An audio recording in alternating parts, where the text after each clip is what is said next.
Hey folks, it's me. I'm 8 minutes early, but I got to go run a quick errand for Rainey, who's on her way out of town with the kids to go camping with scouts. And so I'm going to be a few minutes late, so I'm just going to leave the camera up and I'll be right back. So everybody sit tight.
Here we go. We're going to start for real now. Had a quick errand to run.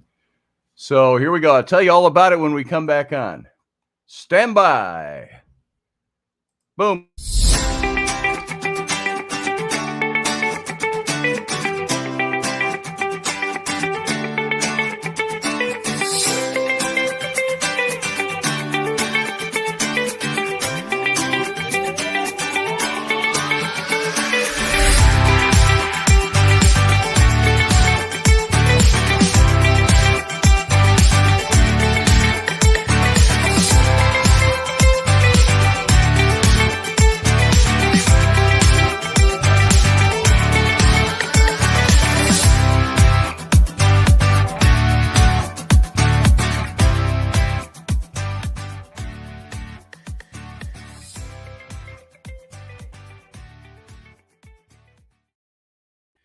You know, I had the most hideous nightmare last night. Now, we all know, because I've talked about it before, I'm going bald. It's mostly on top and in the back. And it's dumb because I used to have a full head of hair. But last night, I dreamt, and I don't know who I was talking to, somebody off camera, so to speak. And I'm looking in the mirror, and I flip my hair up, and I'm bald all the way back underneath. I just flipped up like a toque. And I'm like, I don't wear a toque, and it was all bald, so I had to shave it all. And so I was totally bald like a cue ball. Now, maybe, and I looked at it, and I thought, that doesn't look so good. And so I just want you to know I'm here with half of my hair still intact, and glad to be here on Sunday morning. Welcome to all of you. Sandra Saunders, good to see you. Spirit, Hearts, Gods and Goddesses, Cordia, good to see you this morning. Russ Haslidge. Yeah, the sound of silence. I spoke a little bit at the very beginning.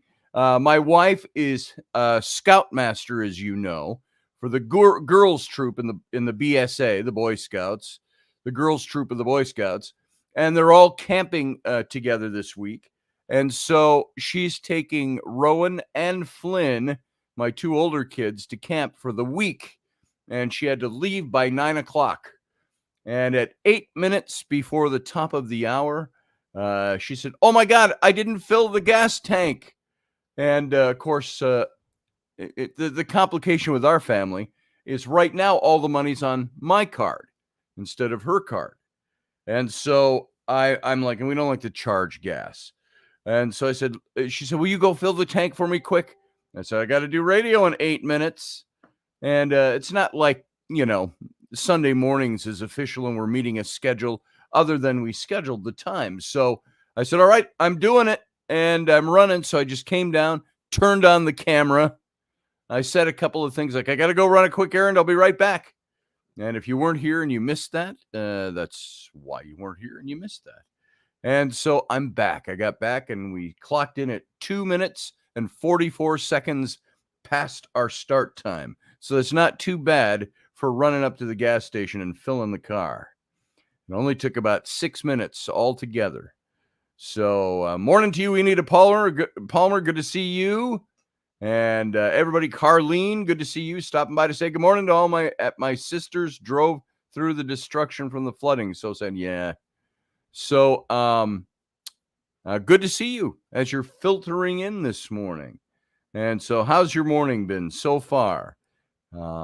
I think I woke up at 5, but I didn't go to bed till like 1. So I'm like, oh, I got to get more sleep. So I forced myself to sleep until I think I woke up at about 7.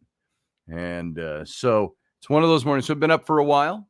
And all the, remember we had to cancel Wednesday night show because we had flooding coming in.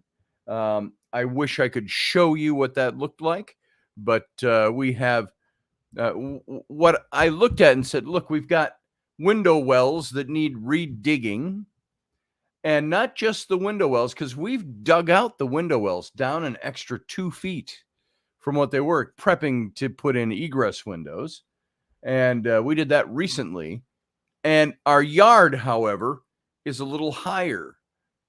You go about 6-7 feet out from the house, and it rises up a bit on the north side and the east side of the house. And that's where the downstairs windows are.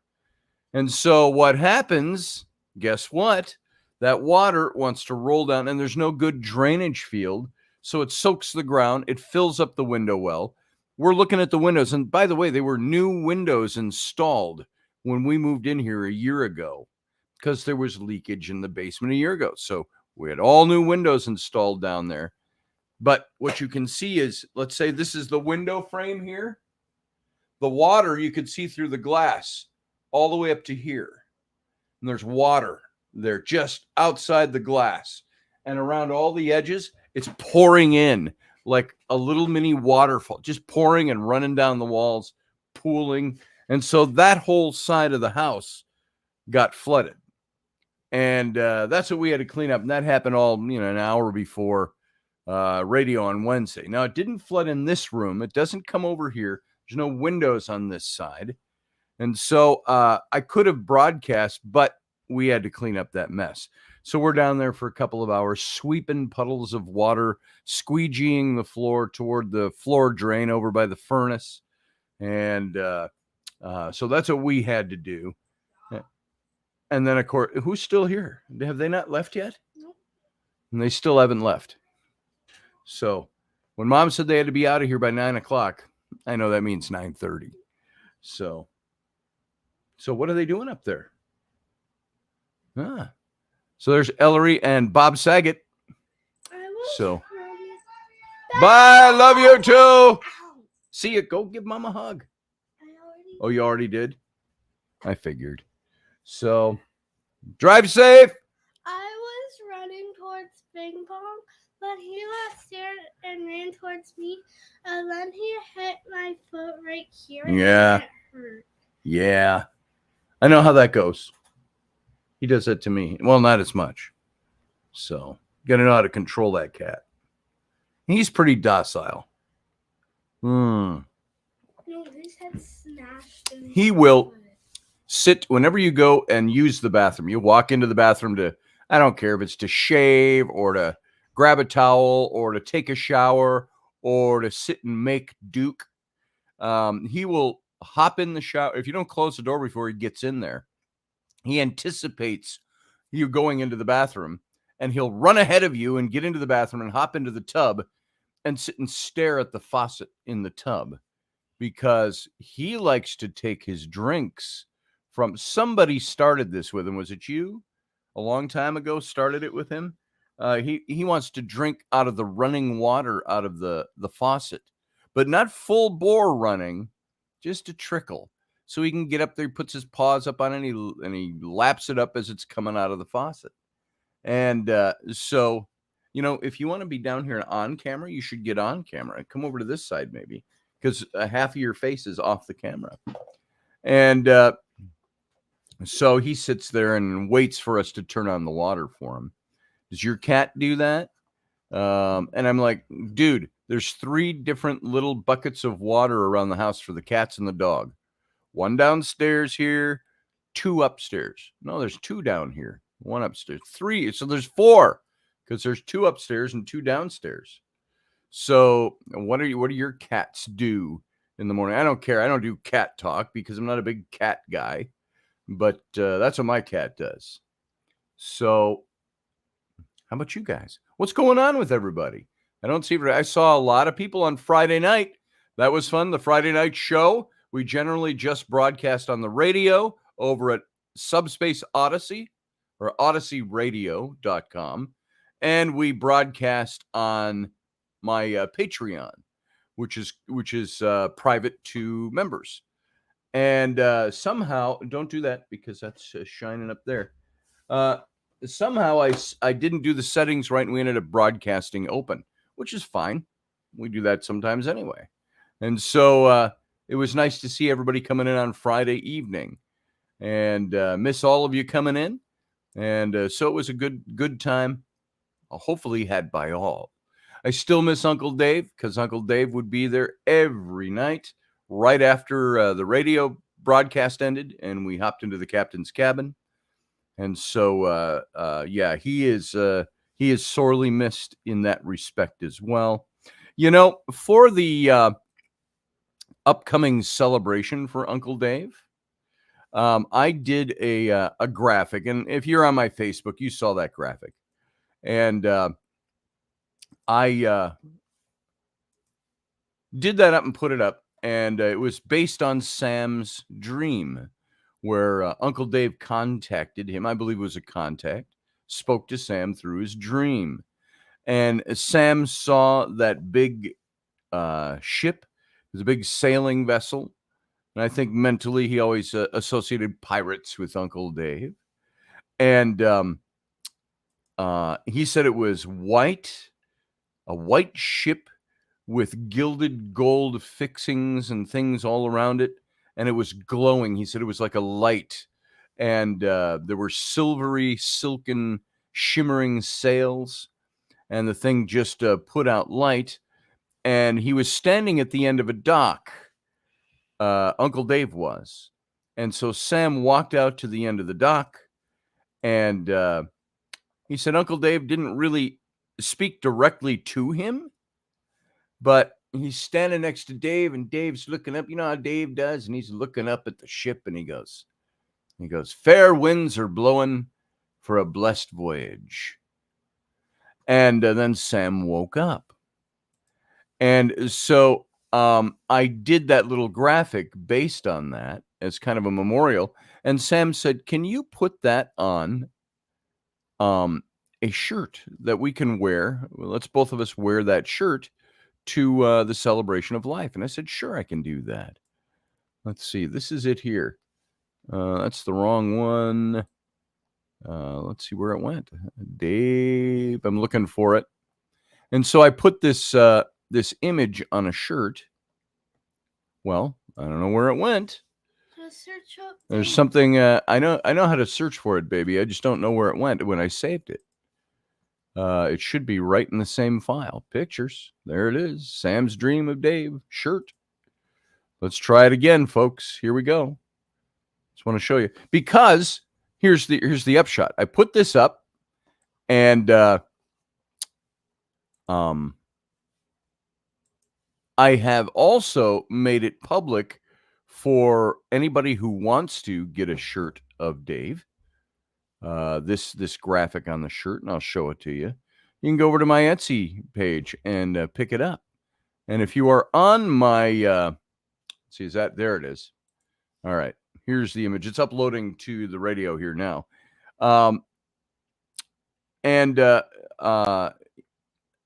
You can order this if you want a memorial type of a design from Uncle Dave being on the show. And must be really big image because it's loading slow. And so Sam and I put it up on my Etsy page because it's the best way I can design a shirt. If I want just a private shirt, we can print them here. Rainey's got the equipment, but we can only print on light colored garments. And I wanted to put it on a black or a navy colored shirt or something like that. And so I put it up on my Etsy, and then we can just buy them at cost over there whenever we do our own stuff. And so I thought I'd just throw it up there and tell people, if you want this shirt too, if you want to celebrate, if you're going to the celebration of life and you want to wear one, if you just want one with Uncle Dave's picture on it and that little quote from Sam's dream. I'm showing you the image now. It's a huge image, it must be, because it's still loading. I don't think I shrunk it down for that. Hey, Randall Flagg, good to see you. And Steve Clark, good to see you. Oh, your dogs will drink out of the faucet, Steve? Is that what that was? Your dogs will if you let them? Here it is. All right, there's the shirt. And it's on a transparent background, so it can be put on a white shirt. Done it on a black shirt is available, and 3 or 4 or 5 different colors: charcoal, light gray, sea foam, blue, navy, stuff like that. So that's the image, and that will be if you want to go over there and pick one up, I will give you the link, and it's a long link here. I'm going to copy it. We'll put it into the chat room. And this is if you want one. And it's not to make a lot of money. There's a couple of bucks extra in there. but you got to pay for the shirt and the shipping, and that's it. So here's the link. Boom, it's a long one. You'd have to copy that. I don't know if it's clickable or not. I don't know. No, I don't think it is. So you'd have to copy that link, and you can get over to my Etsy page and see that shirt. So there's also, well, I'll leave it at that. So there you go. I'll leave that up for a little bit, and you can look at it. And again, the imagery, it fades out on the sides. That's why it looks the way it does on here. It's clickable. Good thing, Russ. Thank you. And so if you want to pick one of those up, there's Uncle Dave. Fair winds have blessed my voyage. That was the quote. Goes right there, Captain. Oh, good. Thanks, Susie Q. And so, Uncle Dave. And yeah, I miss having him here. It'd be nice if he was here this morning. You know what happens with grief, and we all go through this, is that there is that process, that initial hard grief is rough to get through. And I would say that first week was really tough. I didn't broadcast it all that week. It was really rough going. I didn't, and we're affected by those that we're the closest to. And so I was pretty deeply affected by Dave's death. And so that first week. And then the weekend comes, it's like a buffer. And then the next week, and I thought, I'm feeling pretty good this week. And then I was talking to my daughters on Monday morning, Abby and Bryn, not you. And we were all crying about it. So, we're all going through reminiscing and stuff like that. We're talking on a video call. And then through that second week after he died, little bits and pieces, things will grip you every now and then. And you're like, oof, that grief is still hard. And then the third week, which was this last week, it faded from that hard grief to good memories, to good, I don't tear up quite as much about it, but it's still that idea that he's not there anymore. And I just can't call him. Hey, here's Uncle John. Here's Dave's brother. Uncle John is here. How you doing, morning, John? How are you today? Doing fine. Doing fantastic. How are you doing? Oh, it's looking to be a beautiful day down here. All right. Yeah, it's going to be nice here too. A little humid, but other than that. And you're not all that far. Uncle John lives about an hour and 40 minutes from us. So here we go. Yeah, about that. Yeah. So not talking about much this morning. Sunday morning is so casual that I kind of talk about topics as they come up in my head, or if somebody brings up a topic and we start talking about that. So so what you doing? You're going to be on camera or off camera? Let's see where you are over there on the camera. You got half your face. Good morning. That's Ellery. That's Uncle Dave's Hello, brother, John. So, got my coffee. He woke me up for no reason. I did. I woke you up for no reason, like it was after dawn. The sun was up. The birds were singing. It was a nice, glorious day. So I woke her up for nothing. Love Hey, the get up. T-shirt. Oh, the Dave shirt? Yes. Yeah.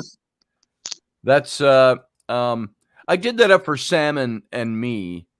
And I thought, some people might want to have that. We'll probably get people at the celebration that'll go, "Where'd you get that?"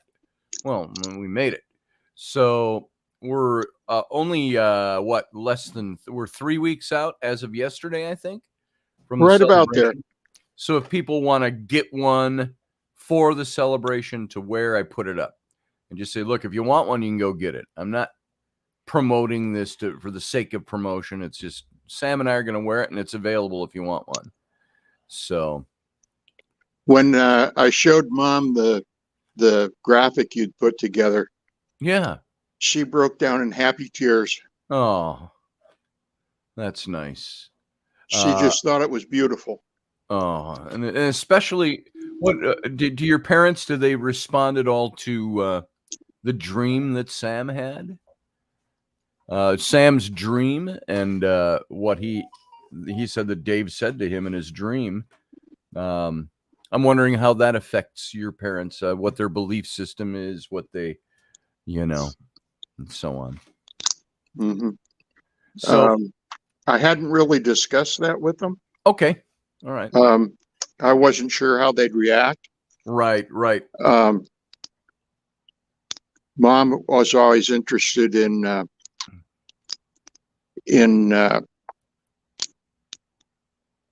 things like that.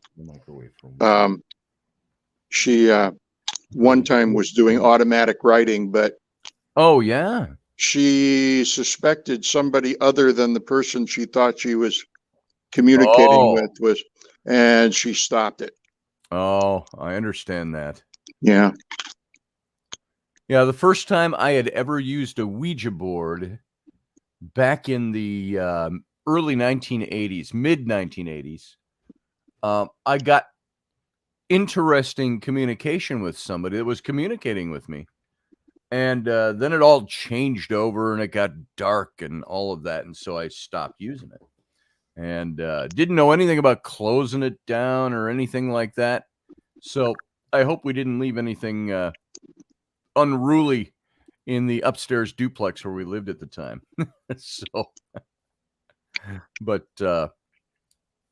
So now, there's rules, I think, ways to know how to use those. They're just tools. And if you misuse them, you can create problems. So anyway, what's everybody think about it? Hey, Sarah Yusuf, good to see you here. And Susie Q, I don't know if I said good morning to you or not. I saw you here. So, and again, for anybody joining us new, Sunday mornings, very casual. I don't have a topic per se. I get things that go through my mind. I could sit here like we did Friday night. I don't know what was in me Friday night, but I was going a mile a minute. ADHD. I call it ADHD radio. That's where it's like, oh, squirrel. Let's talk about that. So that's what Friday night was like. And so I'm not as buzzing right now as I was. I wasn't drinking. I wasn't high. I don't do cocaine like the White House does.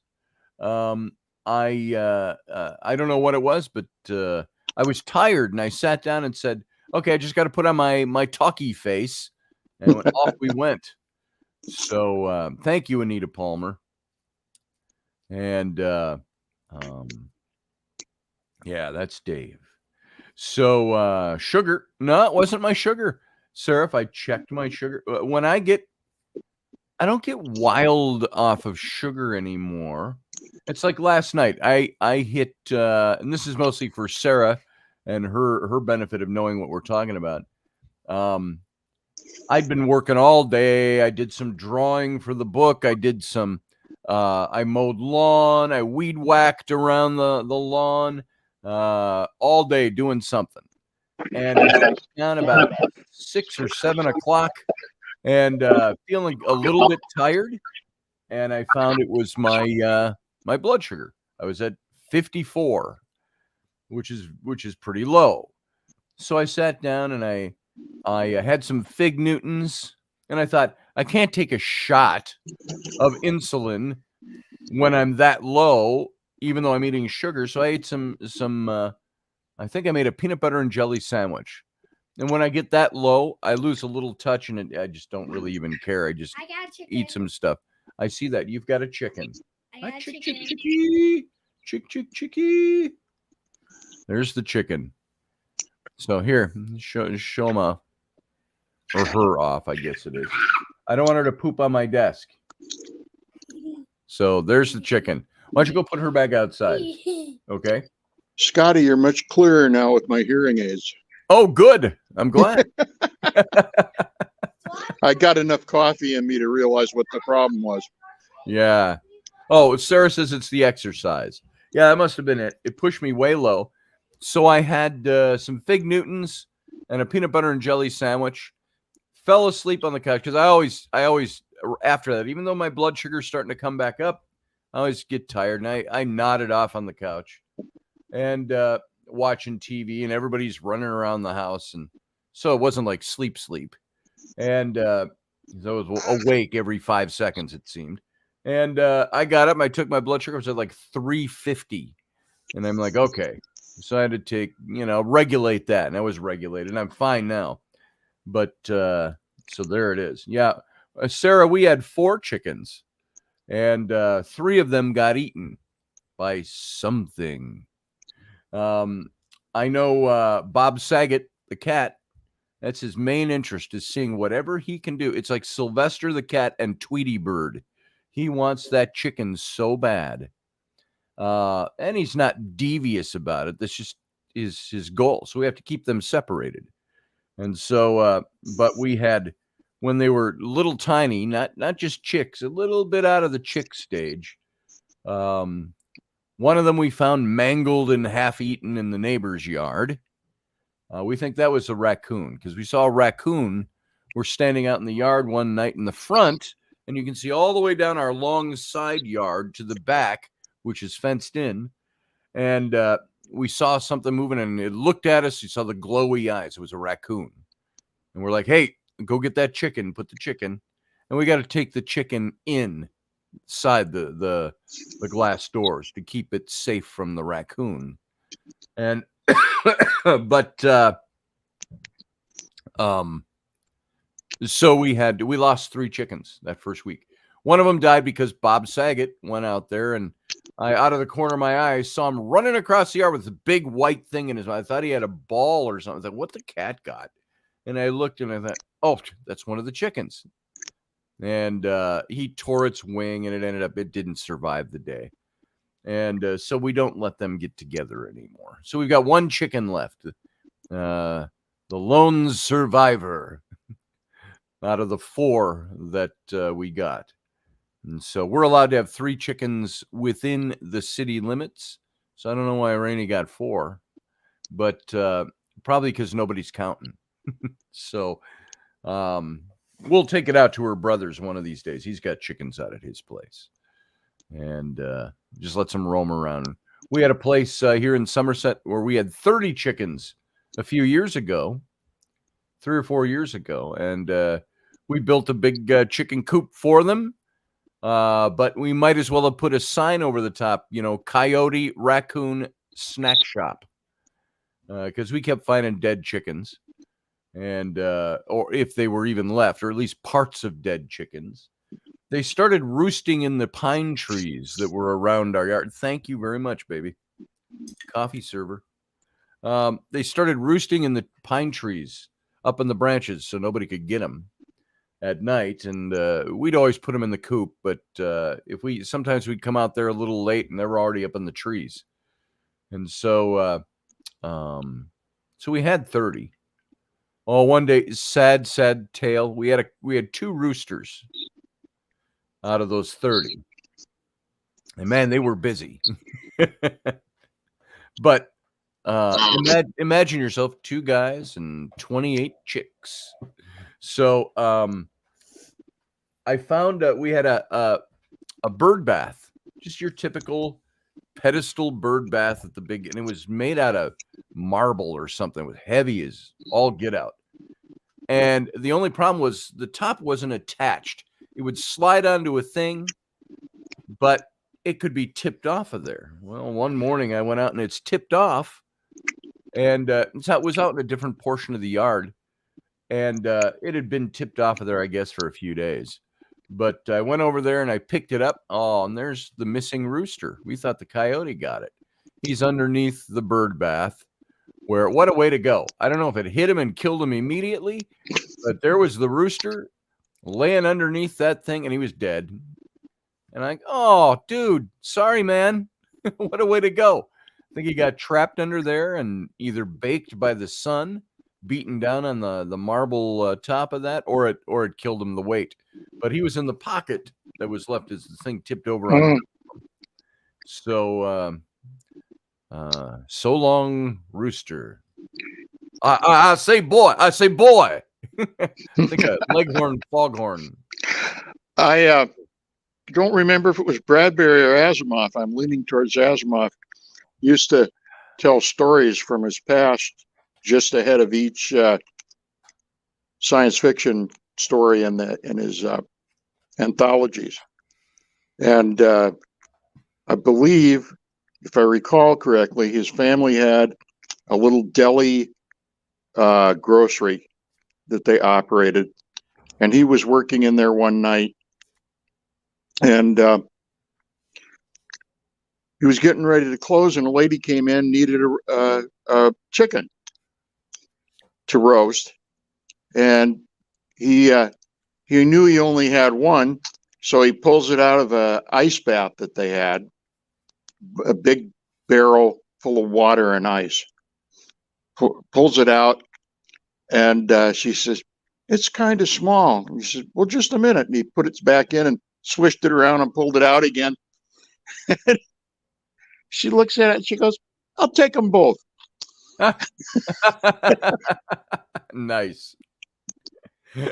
So, the first time, Raini, the thing about having chickens, if you're going to eat them, well, you got to clean them. You got to kill them, and then you got to clean them. Yeah. And so Raini and I had 2 chickens back when we had the ranch. So this is way back in 2009-ish. Raini and I had 2 chickens we were cleaning. Black feathers. So I don't know what kind those are. And so they're already headless. And they're sitting in the sink. And we put on aprons, and we're kind of laughing about it because we'd never done it before. And so you weren't alive yet. And so we started, we had to pluck them. And I suppose there's an easy way to do that, or people that do it all the time know what the hell they're doing. But there we are in the sink. We're just laughing because we don't know how to pluck these chickens. And we're just ripping off feathers. We had them up by the legs, and we're pulling off feathers. And thought, oh, man. And you had to cut them open and clean the guts out and all of that stuff. And it took us it felt like 2 hours to clean these chickens. And I said, you know what the sad thing is? We're going to put them in the oven and bake them at 350 for 2 hours. We're going to pull them out. We're going to have them eaten in 10 minutes. I said, is it worth the hassle to raise our own chickens? So that's the last time we did that too. It suddenly occurs to you that what they charge in the store is not that bad. Not that bad when you consider, well, they've cut the head off. They've already cleaned it for you. They've taken off all the feathers. And so that reminds me, I've got a great picture of Raini here. We had a pig, and she got us a pig. And if this isn't too gross for anybody, let's see. What's the best picture here? Ellie, of Mom cleaning the pig. I like that one. Yeah. That one. Yeah. Okay. All right. This is a picture of Raini. We got a pig. She got a pig for it was really for me, so I could have the pig skin to practice tattooing.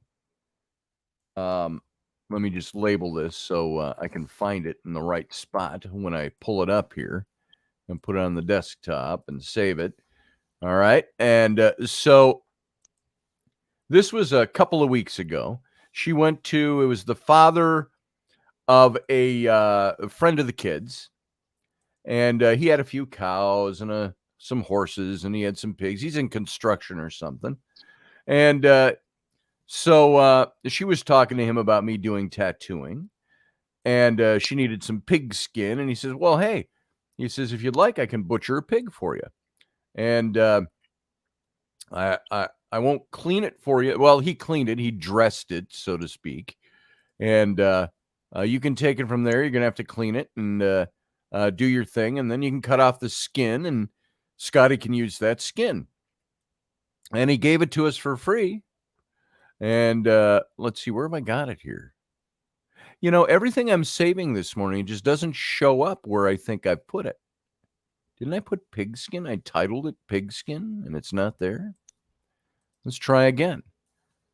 And I don't even see it in here. Where did it go? I'm pretty darn sure I saved it as the right thing in the right place. There it is. Now it's in there. I'll try it again just to be safe. Oh, I see what I did. I misspelled pig. And it ended up way at the top. All right. So here's a picture of my lovely wife with our lovely pig. And we're out in the garage, and she's cleaning. Must dunk in boiling water, then pluck. Oh, that's what it is, Susie Q. Then ice them. All right. That's good to know now. There we go. There's Rainy with Wilbur. We had to name him. And so she's got him there, and she's cutting off his skin there as she's skinning him. And he sat in the cooler for a little too long. He wasn't stinky or anything, but we thought he sat in the cooler on ice for about 4 or 5 days before we got to this stage of cleaning him up. And we just thought, smells fine and all that, but you know, everything we looked up and read said if you let him keep for more than 3 or 4 days on ice, they're just not good. He wasn't frozen. He was just on ice. So we couldn't eat him, but she got all that skin off of him for practice tattooing. And so the kids had to come out. They were fascinated by it. So hopefully if you don't have a weak stomach, there's poor little Wilbur, or what was the pig's name in Charlotte's Web? I came out and I looked at her cutting him up and I went, oh, some pig, if you remember Charlotte's Web. So there he is. His name's Fat Piggy. His name was Fat Piggy? Yeah. I thought it was, didn't he have a better name than that? Wilbur or Orville. Wilbur and Orville, the Wright brothers. Hey. So there he is. So that was Rainy cleaning a pig about a week ago. So she's pretty handy. But his name's Jack. Hey, Cordia, welcome this morning. Good to see you. What's what now? His name's Jack. His name is Jack? You sure it wasn't Wilbur? Wilbur the pig? Orville the pig? What was the name? Who knows? What was the name of the pig in Charlotte's Web? I don't remember off the top of my head. Yeah, Susie Q, I should have. That's when I found out Dave was in the hospital because I texted him while she's cleaning the thing. That's how long ago this was, 3 weeks ago. And I texted Dave. I said, hey, Dave, we haven't talked in a couple of weeks. I need you to come over and roast a pig with me. Show me how to do it, Mr. Gourmet. And he didn't, and he never responded. Well, that was the Saturday he went to the hospital. So that's when that was. Yeah. So, and then, you know, that following week, it was just like nobody was in a mood to figure it out. Well, Wilbur was the pig. Okay, that's where that came from. Wilbur the pig from Charlotte's Web. His name's Jack. Jack? Yeah. I don't remember that. That's all right. Jack the pig. So, what do you all think of this song that's out? That everybody's all up in arms about. What's his name? What's the country western star's name? Try that in a small town. Jason Aldean. Try that in a small town. What do you all think of that controversy? His wife came out too and said, why do you have to apologize? Why should anybody have to apologize for telling the truth? Is what she said. And he said, I'm not apologizing. You know, go to hell. And he said, I didn't put that song out because I thought that I was going to win favor with people. I put it out because it's the truth. Hey, Morgan Snow. And I like that. If you haven't seen it, you can go over to my Facebook page or just look it up. Jason Aldean, Aldean. And you can see that video of his song called Try That in a Small Town. And everybody was all up in arms because he was presenting pictures of like the George Floyd riots from a few years ago, which happened right here. And John, you were close to that too, because you're just down in Yeah. Rochester. That was, as I've mentioned before, that was my old neighborhood. I used to have a studio and lived in the Uptown area in Minneapolis, which was just right down Lake Street, about 3 or 4 blocks from the. This all happened at the Hennepin, or the Lake and Lindale area, which is Uptown is Hennepin and Lake. You go up a few blocks, you're at Lindale and Lake, and just a few blocks is all it is. Yeah. And that's where they burned down 150 businesses, burned out 150 businesses, protesting the death of George Floyd. And so, and that's where my studio was. I was right on the corner of Hennepin and Lake, in the Rainbow Building. The old Rainbow Cafe, I think, used to be down in the lower level there, across kitty corner from Calhoun Square, for those of you who know the area. Yes. What can I do for you? Scotty, love you. Audrey! Good to see you. Are you here, or are you here and you got to go? Rebel scum. She works at Disneyland, folks, and she works in the Star Wars area. Is it called, what's it called? Is it a different name than the one in Florida that we went to at Disney World? It's not Star Wars Land. It was called, it's a different name for it, like Far Out There or something. I don't know what the land is, but you can go to Star Wars Land. And Audrey plays, I think she played a rebel leader, and she leads people around, and she's got the little cap. Or are you Empire? I don't remember which. Galaxy's Edge, that's it. Batuu. Galaxy's Edge. That's a great place, folks. If you ever get to Disneyland or Disney World, you're in this Black Spire Outpost. Very cool, Audrey. We'll have to go out and see the Disneyland one. My daughters, Abby and Brennan, are going to bring the kids. They're planning a trip in October, just with the kids, not the adults this time, and take them back to Disney World. And again, because my daughters go to Disney World several times a year because they're out there, and they take their employees for weekends at Disney World and stuff. They're great to their employees. Love to work for my daughters. It's fun to mess with the stormtroopers. Messing with the stormtroopers. That's what Ellie likes. And they're pretty good. The guys are pretty good out there. You get some good people out doing that stuff. It's like the Renaissance Festival in different costumes and different dialects, of course. But you go to Galaxy's Edge at Disney World, and just a phenomenal place. You're walking. It's just huge. You're like on Tatooine or something like that. If you're familiar with the Star Wars movies, you're walking all around this town. And then there's the big Millennium Falcon, a full-size one, is docked there, and you can go. Wow. And of course, you tour the Millennium Falcon. I think you don't go actually inside. Technically, you don't go inside the one that's docked there. I think that's a big prop, life-size. But I think inside the mountain there, they probably have all the sets you go into, is my guess. So you're standing underneath the Millennium Falcon, and everybody's taking their pictures, and there's the Rocky stuff behind it and all of that. I've got pictures of all that stuff in my Instagram, especially, where I think Instagram was it. And Audrey says, I'm both. I'm a lieutenant in the First Order, and I'm stationed on Kyle Ren's Star Destroyer, the Finalizer. And when I'm not hanging with Kylo, I'm a leader for the Resistance, rescuing people. Very cool. And of course, everything's done so well at Disney. The one I had, what was the name? Do you have the same ride, Audrey, in California? The Rise of the Resistance? That was the big new... What are you doing? Why don't you sit down? Sit down. That's very distracting right now. I love you. I love you hanging here, I'm but gonna get the kitty. okay, go get the kitty, the chicken eater.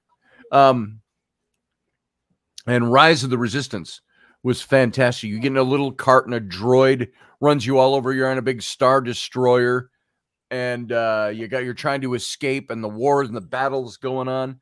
And do you remember from Star Wars the big what were they called? The big four-legged creatures that look like tanks, but they look like a big creature, stood about 30, 40 feet tall, and they were stomping around on the ice planet.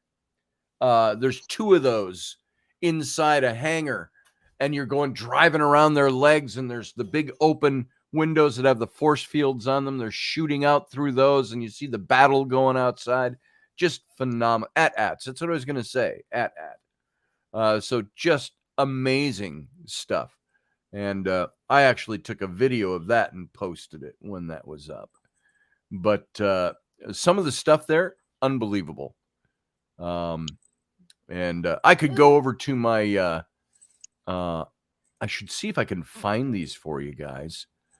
Just for fun, I can see if I can find that video. So let's talk through this while we're doing this. I'm going to share my screen with you. Let's see. Oops, that's settings. Let's go over here and let's take a look at this if you haven't seen this. And I'm going to see if I can find that video. Let's share my screen and we'll just go over to my Instagram and share my Instagram. Okay. I think you can all see that. There's my Instagram page, but I got to scroll way back here to find it. Hang on. Way back here. It's 2 years ago. So let's see where I've got them in here. You can see lots of stuff over the last 2 years in here. Looking. There's Rainy and me from 18 years ago. Let's see. Still looking. We got to go way. That's Rainy way back. And I'll just show you that one. That's 18 years ago. We were painting the downstairs bathroom at my house. And I made that shirt for her. That's a handmade shirt. It looks like it's AI. It does look AI, doesn't it? That's the real McCoy right there. The genuine article. Well, there's my son in his this Halloween. That's his Obi-Wan costume and his lightsaber from Galaxy's End at Disney World. So let's keep going. We're getting closer. Well, that's only a year ago, so we got a little ways to go yet. Going. Looking. We're still going. We're getting there. By the way, show you that one again. That's my great-grandfather, Stephen Foster Roberts. Awesome. This is the one who was murdered in 1926. They were all sitting in the little post office, which was also a 5 and dime, some little town, Alton, Illinois, or Alton, Kentucky, I think it was. And they were talking about the election that day. It was a midterm election. And one of the younger guys was arguing with him. He was only 30 years old, thereabouts, 29 or 30, 31. And all the guys were gathered at here, I'll read it. All the guys were gathered at the local post office to have soda pops and talk about the election. And a young man named Aubrey Edwards took umbrage with Steve's political ideology and started a ruckus. The postmaster told him to leave and come back later when he cooled down. Edwards did return a short while later with a shotgun under his arm. He threatened my great-grandfather, who, according to eyewitnesses, jumped down from the countertop where he'd been sitting, took a step toward Edwards and told him, "Put that damn gun down." Stephen was shot in the chest at point-blank range.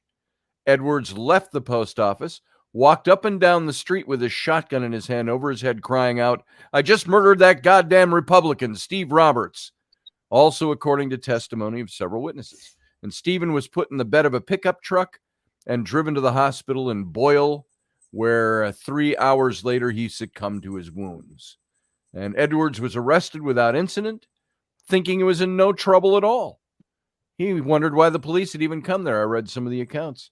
And he was tired and served 14 years in prison when he was given an early release and conscripted into the army at the onset of World War II. And he lived a long life and died in the early 1980s. And he was the church organist of in his town. So that was my great-grandfather, Stephen Foster Roberts, killed over his political views while drinking soda pop with the boys down at the post office at age 31. So I just saw that and thought I'd give you that story as we're going by. Let's see. There's my mom. My mom, as long as I showed my great-grand, there's my mom and my 2 daughters a couple of years ago. That was us. That's you guys. Let's see. I'm looking for...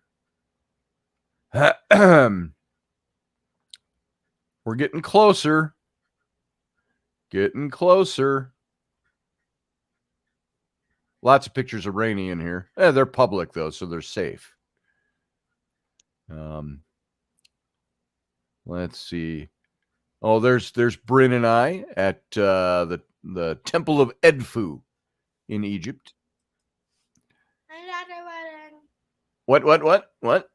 If you go back up, there's the wedding. Oh, here. I'm going to... Oh, there's the wedding picture. Which one? The one Oh. That's when my daughter Bryn got married in South Carolina. This was now 4 years ago. That's all my children. My twins, Abby and Bryn, my son Sam, my son Flynn, Ellery, this one, the shortest one there, and Rowan on the far right. So that's all my kids at the wedding. They did it at the Magnolia Plantation in South Carolina. Okay, guys, I am looking for the Disney trip, and I got a bunch of pictures in here from Disney. So hang tight. We're getting there. Oh, here we go. There's all of us. My daughters flew up here, as many of you know, because I've told the story. They flew up here to surprise our kids with tickets to Disney World. And they took us all. So there's my twins. I don't know if you can see my mouse in here. I'm sharing my screen. There's Bryn, and Abby is way over here. And this is Zach, Bryn's husband. And then Rainey and me, and Flynn, and Rowan, and Ellery. There we are at Disney World. And this was great. There's my twins and I when they did the closing show one night. And there's Flynn. There we're in Star Wars land, Galaxy's Edge, right here. And so Flynn, the happiest I've seen him in a long time. He got his Jedi robe there, the authentic Jedi robe, not one of those cheapies that you get online at the cheap places. My son-in-law bought this for him, and I'm sure it was like $150, something like that. I can't think of what the price was. But there we're in Galaxy's Edge here. There's Rainey, and there's Rowan behind her in the green, and Abby, one of my twins. So this is what Galaxy's Edge looks like as you're going through everything. And we got more from there. Oh, there's Diagon Alley, Rainey and me. Harry Potter World. That was over at Universal. Let's see. Here's Flynn. There's Galaxy's Edge again. He's got his lightsaber and on his belt and his Jedi. It was hot, his all get out, but he had to wear that Jedi robe everywhere. For the rest of the week, he put that on. And well, you can't blame him for that. No, you can't. Here's the Millennium Falcon. So you come up. This is at Galaxy's Edge. You see all these buildings in the mountains. Here's the front end of the Millennium Falcon. You see the cockpit and people standing under it. That's where it's docked. So you can walk up and see the Millennium Falcon. That's what I wanted to show y'all. That's very cool. Show them that. This was inside one of the rides. Oh, here you go. Let's see. Can we actually hear this? Wow. So this is I think we were going on. I think this was the big ride that we went on. I think the sound's going to be a little weak for you because it's only coming out of the computer. There's the All right, follow stormtroopers all Zach. lined up. Then let's see. Oh, this is the Rex. dinosaur one. I think This that's was a fun T-Rex. at Universal. But turn around and see if she sees you. I don't know if she sees you. Get out of here. Go, go, go, go, go. Well done. There Mom's you go. going to show that at your wedding. Of course, Hogwarts at Harry Potter World. That's impressive. Let's see. Here's Flynn in front of one of the, I don't know what kind of ship that is. It's one of the Empire ships. He's standing there with his lightsaber and his lightsaber. Oh, here I am. Here I am with the, there's the Millennium Falcon in the background. So you get a pretty good idea of the size of that thing. And it's pretty neat. And when you're standing in line right behind the Millennium Falcon, you're going through these hallways up here while you're standing in line. And you can look out over the top of it and everything. It's very cool. So there's Galaxy's Edge. And I think that's the last one I have of that. Yep, that's it. What castle?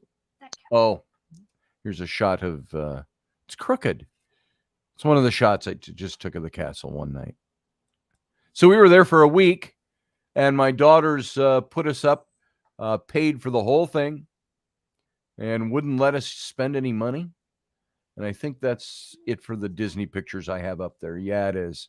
So there, let me get back to the radio show. Boom.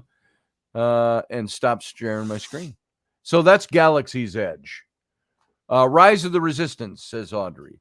I put up a video of that, and that's your main attraction you're on. I took a video. We went twice, and I just sat in the front, and I just held my phone up like this, and I filmed the whole thing. It was so cool. And I thought the video might be there, but it's not. Alas, it is not. So I should see if I actually have it in here, and I'll show it to you, folks. It's a fantastic ride. Let's see if I can find it. Hold on a second. Let's look for, I'm sure I have the video on here somewhere. Let's find out, shall we? Let's see. Let's go here. And there are places I can look on here. And if I'll look and see if I can find it, I'll play it for y'all because it's worth watching. Let's see. I've got, I'm looking for my Disney folder. Disney trip. Let's see if I put it in here. It'd be like an MP4 or something. Nope, it's not in there. I don't know why not. So let's see if I've got it on my computer even. Rise of the Resistance. And if it's in here, this will find it. I don't think it is. So I posted it on my Facebook a while back, and I don't think it was on the Instagram, or I'd show you that. So as you can see, by the way, if you're joining this show and you're not used to this show and you haven't been here before, Sunday mornings, very informal. We talk about whatever we want to talk about. I show you whatever I want to show you. I talk about what I want to talk about because it's my show. But if you guys want to talk about something else, you can bring it up. You can call in. Even if you haven't seen it, there is a place to call into this show. I'll put the invite out again if you want to join us. And boom. If they don't allow videos, ask Audrey. Do they allow videos to be taken? Because nobody stopped me. I just held my phone up. I just put it on the ledge in front of me and went with the whole thing. I just filmed the whole thing. There, if you want to talk, you can come to that link. And I'm going to try one more place to see if I've got that. And if I do, I'll show it to you. I don't think it's in here unless I went by it and I didn't see it. I didn't think I posted it to my Instagram, but I've got the other little video up there. I'm surprised I didn't post the whole Rise of the Resistance in there. Unless I got it later and posted a little later. Yeah. I'm not seeing it. So I must not have done it. Must not have put it in here. It's on my Facebook somewhere, and I ain't digging on my Facebook because you can't find anything on Facebook. So unless, you know, you can do one little search on your Facebook. Does it ever find you anything you're looking for? No. So I don't even know how to look on my Facebook for that. So anyway, there's that. I'll show that to you sometime because that was a lot of fun. Rise of the Resistance. I went to the Firefly experience, but halfway through the tour, they kicked everybody out. Oh, why? It's obscure and derivative. Oh, Just when the tour got interesting, they kicked everybody out of Firefly. oh, Firefly. So I love Firefly. Yeah, I did too, but it ended too soon. Yep, way too soon. The movie was fantastic. It was, and they finally explained who everybody's side was. Yes. Remember when, what's her name? Was in school. River. Yeah. River. Yes. She's in school, and they asked the question, why would people resist the Alliance when we provide education and medicine and all the We give you and everything you culture need, and all this stuff? And River says, we're meddlesome. There. We're in every corner of everyone's life. Yeah. Morgan Snow, I love Firefly too. Yeah. I aim to misbehave. The movie was fantastic. It was. And they were talking for a long time about doing another movie, but they didn't.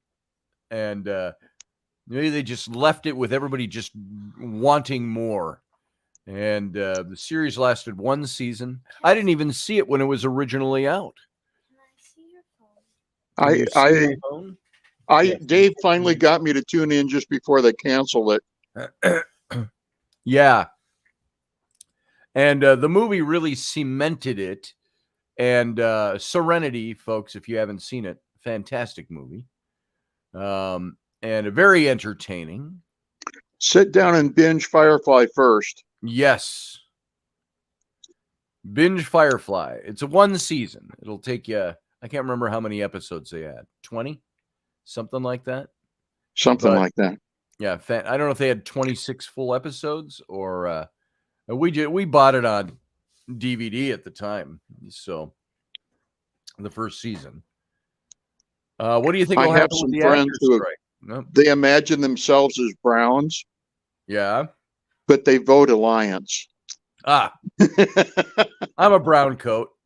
I'm a rebel at heart. So Yeah. I wouldn't do well in a structure like the Empire. So, or the Alliance. So, yeah, I aim to be shiny. That was the big word that was out during shiny. Mm. So, yeah, good stuff. Now everybody's getting older. That series, how long ago was that out? Not quite 20 years ago, 15 years ago or more. So everybody's getting a little older. Oh. And Did you ever watch Castle? I did. Not much. I only caught a handful of episodes of that, but I liked what Did I you saw. see the Halloween one? No. The show opens up and he's in his rig from Firefly, Oh, really? drawing his gun and whipping around and his daughter from Castle walks through and goes, "What, a space cowboy? That was 3 years ago. Put it away." Nice.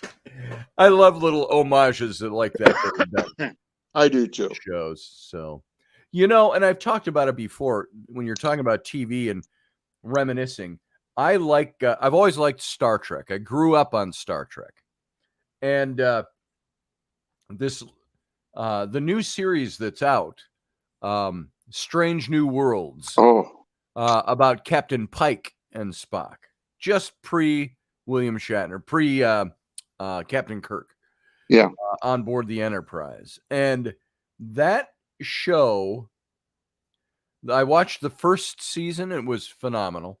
That show brought back all the great feelings you had as a kid watching the original series. Yes. They had so many hailbacks to the familiar because it's the same ship and some of the same characters, obviously played by young actors. Strange New Worlds is phenomenal. And they're in their second season now, and I hope they keep going. The episodes are amazing.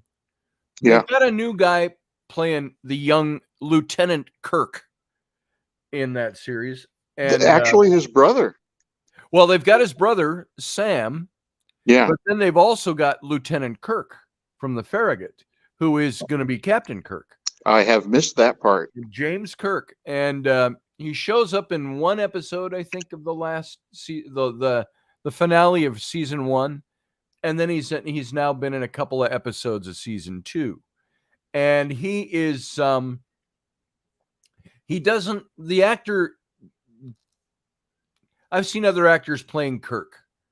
This actor doesn't quite cut it for me, but he seems too different from what we're familiar with. But he does a good job. Yeah. He's not mimicking William Shatner at all. He's playing his own Kirk, but he seems he's just a little off from what I would prefer. Doesn't turn me off of the show at all or his character. I'm just getting used to his Kirk, and so Paul Wesley is the actor as James Kirk. You love the casting, yeah, Audrey. I wasn't real gung-ho about Paul Wesley, but he does a good job. He does a good job. He doesn't come across as Kirk to me yet. It hasn't clicked that this is Kirk, but maybe it will. Oh, here's Russ Haslage. He can talk about this with us. This is the owner of Subspace Odyssey Radio. Hey, well, Russ. Do I want to take the blame? I don't know. So, hey, you've obviously got something to say. Wait, I got double stuff going here. Hold on. All right. There we go. Okay. So, you know what I discovered yesterday, and I guess it's becoming a hit on Facebook, is did you ever see Darren Stevens and the new Kirk together? No. Because they're the same person. Same guy. Dick now that York. you say that, he's maybe a little better looking version of Darren Stevens. Oh, sure. Yeah, the first Dick Darren York. Stevens. Dick York? Was yep, he Dick the first York. Darren Stevens? Yeah, he was a little goofier looking. Yeah. I always wondered what somebody as hot as Elizabeth Montgomery or Samantha found in Darren. Well, he must have made good money or something. So, considering in real life, I think Darren was gay. Yeah. I don't know. I'm not a threat, I suppose. I suppose they could go man watching together. Yeah, maybe. There you go. But in the show, in the fiction, it's like, you always got these weird guys. Now, not Admiral, Major Nelson in I Dream of Jeannie, played by Larry Hagman. He was a decent looking guy. Jeannie was just, like every, in the 60s, every young, teenage boy's little boner, was caused by either Jeannie in her Jeannie garb or Samantha Stevens. So that's just the way it was. And or Marianne from Gilligan's Island. Marianne. Marianne. I asked her to marry me a few years ago. Oh, did you? What'd she say? Well, it was 15 years ago. After Dawn Wells. She got divorced or something. And we had been exchanging emails. I somehow discovered her email on and I'm like, are you the Marianne? And because I figured I'm gonna take a stab. So we had been emailing for years, and then she got divorced or something. I'm like, well, I'm single, you're single. How about you marry me? So nice. She said, it's very tempting, but very tempting, but yeah, I like a radio station. Yeah. We never met. We just emailed for now years. I was joking, but yeah. Hey, if Marianne says I wouldn't have said no. Well, what was it? Well, she passed away, what, about 5 or 6 years ago, or is it longer than that? I think it's more, it's within the last 3 years, I think. Okay. Yeah, it was very recent. Mm-hmm. So A sad day. now everybody from that show has passed away except Ginger, correct? Right. Everybody's passed away. Yeah, everybody's gone except Ginger, who didn't want to come back for any of the remake movies. Just out of her system. She didn't want to do it anymore. Nope. And I would have thought that would have been a boon to her career. you would think, considering she hasn't had any gigs since then. Never seen her in anything since that. No. Audrey says, Russ. That's what they all say. So anyway, Strange New Worlds is awesome. Yes, it is. And well, there's a musical episode coming up where it's a musical. There's songs and they're singing, and that's coming up. And then they're going to do a crossover with Lower Decks. Oh, I saw something on that. A live action Lower Decks. Which they have to go through some kind of time warp because Lower Decks is after them. Yeah, it's that's next gen time, Voyager time, where Chief O'Brien is the best engineer in Starfleet history. Yes, so that's what. So it's got to be a time warp, which is interesting. I crazy. I hope that Strange New Worlds doesn't get too far off the beaten path from doing really deep episodes. The campy stuff is okay every now and then, but I want to see them continue to get to really dig deep into the psyche of Star Trek, of what Star Trek was supposed to be, was always meant to be at the beginning. And they can do some of that fun stuff. It's okay. Yeah, now and then. But I think they have really got some. They've had some episodes that are very Roddenberry-esque. Gene was always big on having a moral lesson, even though you may not. Yes. Consciously realize it. Something it taught you something, and they've done great. I mean, that one episode with the Kid King. Oh man, that killed me. Yes. He didn't want to do it. Yes. He did it anyway. Yeah. Some of those were great. And then so like last week's was fun. It was. And my dogs tend to like it. They're cheering. So I really think they've gone back to Roddenberry and Gene's thing during my 8 years of learning Roddenberryan. The future's a better place, and every episode should end. I'll be right there. I got to skip out. Uncle John, good to see you this morning. But I think they have really accomplished going back to the Roddenberry production values. Yes. It can be fun. Roddenberry did a couple of fun episodes. He did. But in most cases, you want to learn something. Yes. And I liked the moral lessons, the little moral mini moral plays, morality plays, they called them. And that's good. And lighthearted is good. What would you say was the most lighthearted of the original series? No thanks, my darling. You had the trouble with Tribbles, but that wasn't as much just being lighthearted. Did they have any goofy episodes? I can't think of any. Well, not purposely, but you always got Spock's brain. Oh, Spock's brain. That was horrid, but that wasn't supposed to be funny. It wasn't supposed to be. No, it wasn't supposed to be.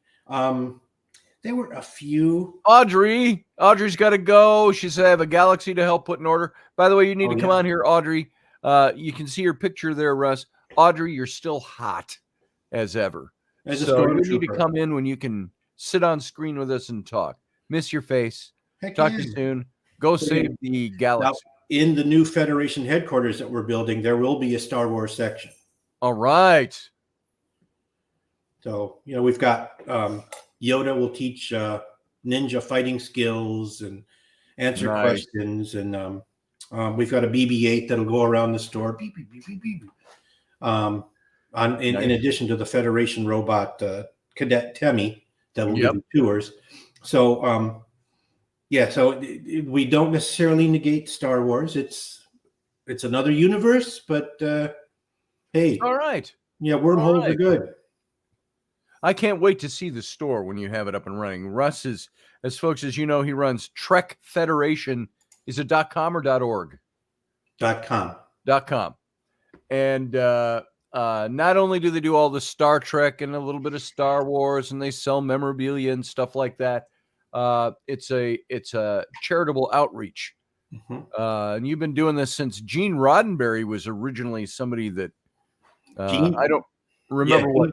Gene and I started it. We started working on it in 1983. 83. We opened June 1st, 1984, which was also the opening day for Star Trek 3, the one with the search for Spock. Right. Yeah, he wanted that date. I was not ready. He said, "Well, we'll tackle any problems as they come, but we have to open on opening day." I'm like, okay, there you go. You don't argue with Gene. He knows what he's doing. So I am going to show some of these slides that Scotty made. Let's see if I can do that. They've got a new mall outlet for the headquarters now. Right. Well, and, it's going to be a store, and they're working at putting it up. And I was able to do some digital art to try to make that storefront look like, as they were proposing it, what the plans are for it. So let's see. I think I've got the slide, but I don't know how to make it live. It must be you. You can share your screen. Are you able to share your screen? I am. Try it that way. Yeah, I did that, and it's make sure your porn is all shut off. What if I go? Yeah, I don't know. Let's see. Yeah, it's. You can also share on your end. You have present. I do. That's what I did. That, you go to slides. Oh, slides. And then way at the bottom of that is your computer. Look at there. Upload pictures. Oh, I'm going to upload my pictures. And it'll only take PDFs, I think. Oh, really? Well, in that case, we could be stumped, but I'm going to give it a shot. All right. Let's see if it'll let you do it. Let's see. You did the picture. Yeah, you did the renderings, which we're going to try and do our best to get. Let's see if I can match. But while we're talking about it here, if you can't call them up, I'm not looking at the screen right now. Let me go into my Federation folder. Yeah, it won't do mine. And we'll look at, let's see, that's doors, mall drawings. Here we go. And I don't have any of those in PDF format. Yeah, me too. But I can open up a couple of them, and we'll see what we can do about showing these. That, and what's that one? Oops. Okay, well, I'm opening them up here, and I'm going to resave them as PDFs. And folks, all we did for this was try to create. I took the photos of the blank store that Russ sent me, and wanted to and just did all kinds of digital work on it to show what we could make this store look like. Right. And I would love to be there. This is something Dave would have loved too. I would have loved to have been there to help implement this stuff. And we haven't started yet, and there's still time. So all right. Once I got August is open. So okay. Yeah, August will be the big push because we want to open. Other than the weekend of the 12th. That's Uncle Dave's. Oh, yeah, that's exactly right. We have to work around that. Let's see. Save as. Okay, I'm getting these all put in a PDF format. I was just going to do that, so you beat me to it. And save PDF, and then we'll throw them up there. Okay. I've got 3 images. Yep, those are the 3. I don't think I did. I didn't have to do the warp core one. So, that one, yeah. Let me load up some images for you, folks. This is the new Federation headquarters at Sandusky Mall in Sandusky, Ohio. Sandusky Mall in Sandusky, Ohio, which is going to be the Sandusky's most famous for Cedar Point Amusement Park. Well, that's right. Amazement Park is what they used to say. Yes, yes. Okay, just I got to load them. They don't let you batch load I in guess here, so I not. got to load them one at a time. Ah, And I got 2 of them. Nope. Because number one, I'm on radio right now, and you're asking me that. And no, I'm not technically on It's radio. really- no. I'm on podcast, but live, I famous got live one stuff. more. Right now, more. I'm in my bunker. This is not the Federation headquarters. This is my Yes. underground bunker, much like Scotty's, but his is prettier than mine. There you go. Yeah, mine's just painted. Yeah. Well, my wife painted mine. It's bright white, but it's still Okay, dirty. folks. Here is Cia Morgan Snow. Is it you who's leaving or somebody else? No, Audrey. neither. Oh, you were saying that to Audrey. Okay, here is the outside of the store. What was this before? Like a this was express an express factory outlet store. Okay. So this was the first one I did. This is the storefront from out in the mall. We just put up some signage and gave a hint at what things could look like inside. Now, this one, Russ has got one of the captain's chairs, which I crave. Trying to find one of those nowadays is ridiculous. No. It's got to be a wife who's mad and divorced her husband. He left his captain's chair and she's selling it off for $1. That's what I want to find. That's what I'd jump on. Yeah. Although you can build one. I saw You it's a lot of technical. I saw Adam Savage. Yeah. Who he built his own version of that chair. He said the ones you buy, he says, it's got some problems. He says, I'm going to build one, and he built all the sound and all the junk, and his is solid. I'm going to follow his video and see what I can. Dave and I were going to build one of those. It's a lot of work. On ours, underneath the seat, there are 3 motherboards. Oh, that's nice. And that controls all of the switches and buttons and the sounds and the lights and things like that. And if you're interested, go look up Adam Savage on YouTube, and you can look at his videos, his set building stuff and costuming and all that. Adam, I would model builder. I'd like to get my mitts and have Adam come out for a week when you're there too, you know? Oh, wouldn't that be fun? I'd love to see him. That man is amazing. So this view, this is looking what we call the back station, the engineering station. That's actually where our cash register and phone and computer will be.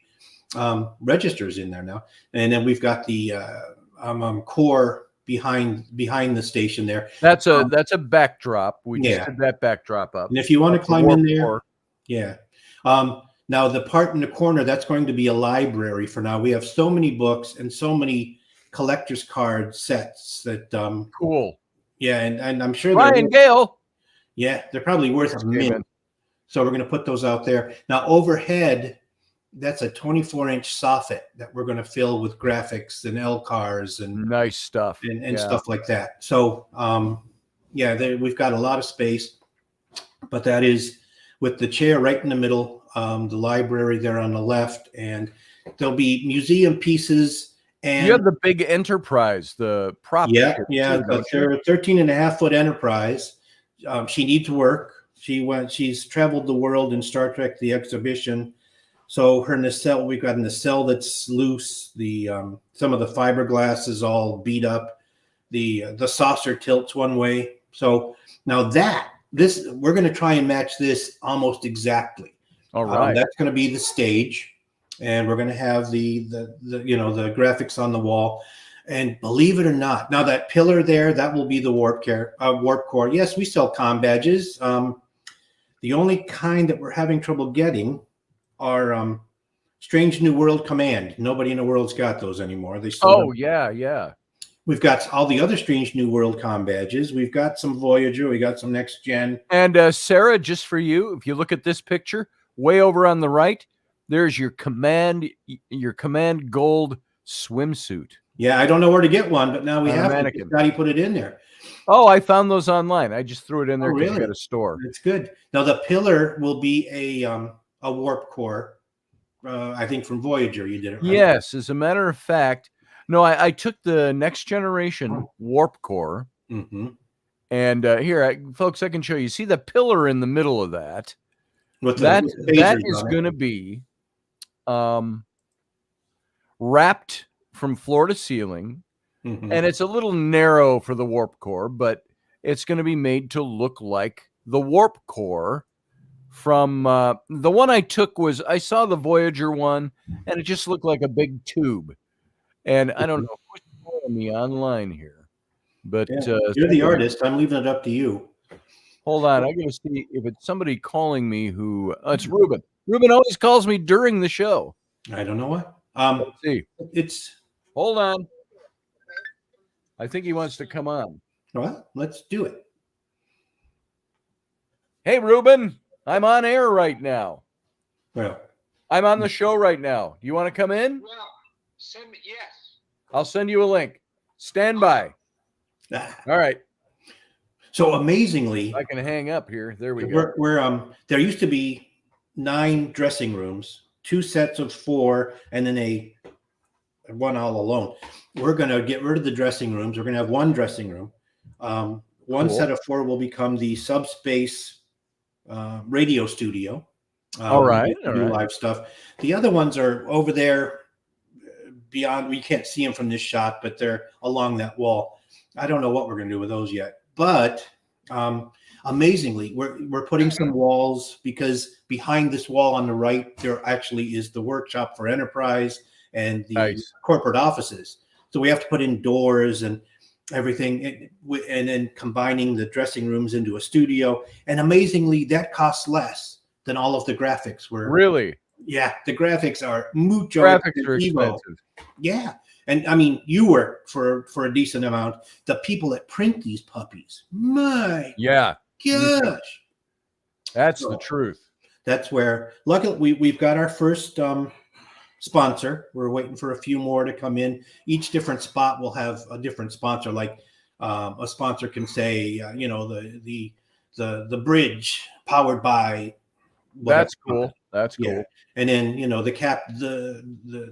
the captain's chair sponsored by, and so every year they get naming rights. That's very cool. So we have our first one, and that's going to cover some of the construction, but we still have 4 or 5 different sponsorship tiers, and people have been donating, which is fantastic. Yes. So if you donate so much money, you get your name on the commissioning plaque. That's very cool. Federation headquarters, Admiral donate. By the way, donor A. As we were saying, and I had the phone call come in, and then my daughter. So I was looking up the graphic. That pillar you see almost in the center of this picture, closer to the background, that's going to be wrapped with this to look like the warp core. Yeah. From the Enterprise. This is from Next Generation Enterprise. That's right. Yeah. So and then there's just beyond that. See, I'm pointing at the picture, like you can tell me what's going on. Behind the bathing suit. Yeah, over there. Behind the bathing suit, there's one of those. There's 3 sets of mirrors, so you can stand there and look at yourself. We're going to put a Borg alcove in there.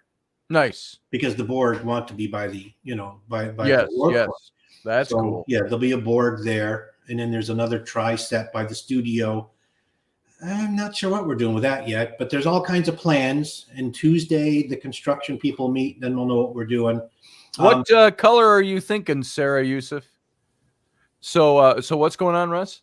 Well, Tuesday is the construction meeting. Oh, all right. If you want to be part of it, I'll FaceTime you. And then in the ceiling, you see some of those. It looks like skylights. They're not really skylights.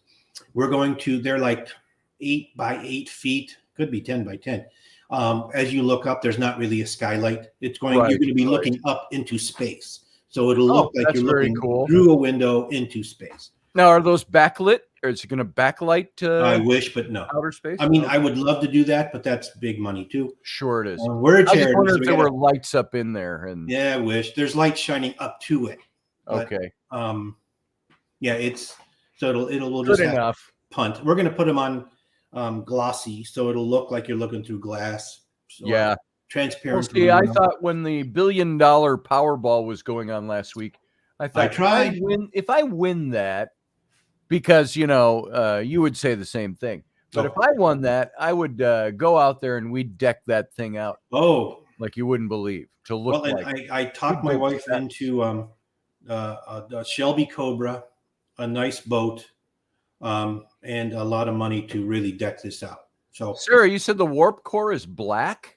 No, the warp core is that big glowing, pulsing light that you see on the Enterprise. Here it is again. There it is. This is I made this tall and narrow compared to what it looked like on the sets, but And you have to doubled figure- it so when it wraps, you see both. Yeah, they'll be front and back. The So you black see in front section was and that mid section. Right. That was black. Yeah. But yeah, the warp core is and wasn't that in this picture? Isn't that back there in the background behind the checkout desk? Oh, sure. From The old TOS. warp core. You know, actually, I think what that is, Or it is that might the- be warp core too, but I think that goes back to the back of the secondary hull and up to the nacelles. Okay. I don't know. I'm just guessing because you see those. You might be right. You see those two things back there that tend to diagonally go off. I bet you that's. Yes. I don't know. Where We'll have have to ask James Cawley when we get I there. got a picture of that somewhere. Yeah. That's it. We still got to get up there. We wanted to do a trip, and then, of course, gas prices skyrocketed during COVID, and we never got up there to New York. We still want to line We up still that gotta do trip it. and go do it. Yeah. And The nice thing is, like things like the transporter pad that you see in this picture, not Yes. expensive. I mean, really not expensive. no. But we're looking at about $50,000 in Yep. build out, and so we're not going to have it all done by September. Sure. It'll take a year or so. Yeah. No, but we have heard from mall management that they're getting a lot of buzz. Like, when's that opening? That's going to be so cool. When's that going to open? Yeah, Yeah. exactly.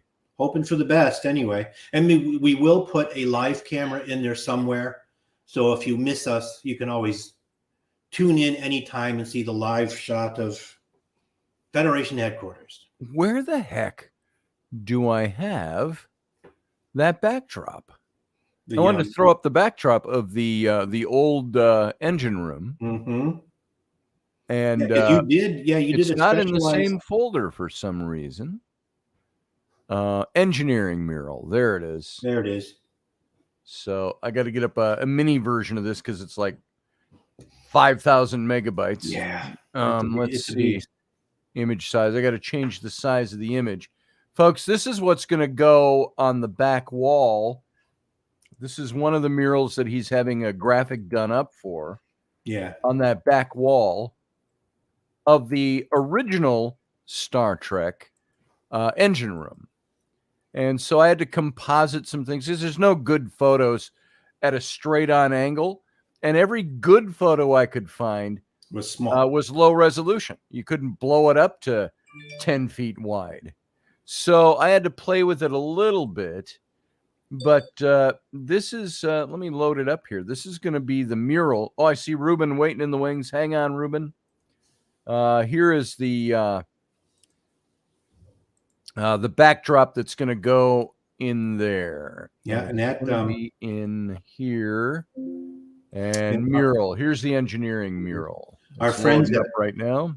We have a company just a couple miles away from the store that does, well, they did the wraps for the Galileo van. So they will print that. He's coming out Tuesday just to see what material he should use. And so he'll print that and he'll mount that. Loris Printing in Sandusky, Ohio. Nice. Yeah, so that is, no, maybe I don't see the diagonal going up to the nacelles. So maybe you're right. Maybe those might be. Maybe those are all warp core tubes or something.